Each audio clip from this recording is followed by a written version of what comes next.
Now today we talk about the functions of middle level management. The first function is handling the dispute of lower level management.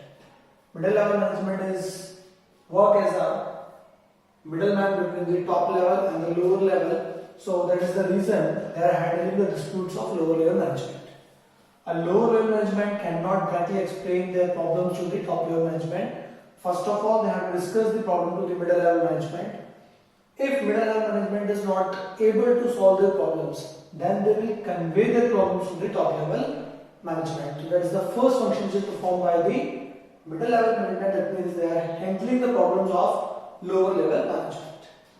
Second function is explaining the plans and policies made by the top level management. Middle level is responsible to explain the plans and policies made by top level management, to explain these policies to the lower level management. Because when the plans are made, when the policies are made by top level management, so they are on a higher level. It is not easily understandable by the lower level management.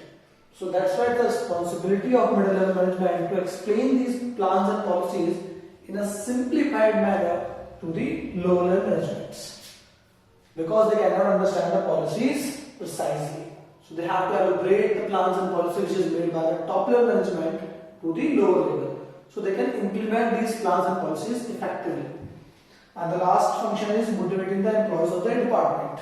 So in a middle level management journey, the departmental head comes, so they are motivating the employees of their department for the achievement of organization goal. And then these employees will motivate further the lower level departments and the lower level managers to do the work, and the lower level managers are motivating their employees, basically the factory area they are motivating, who are doing actually work for the company, production work they are doing.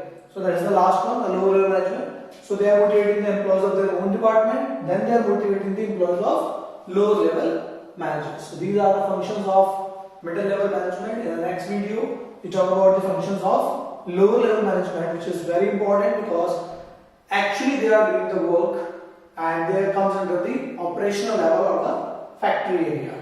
Thank you.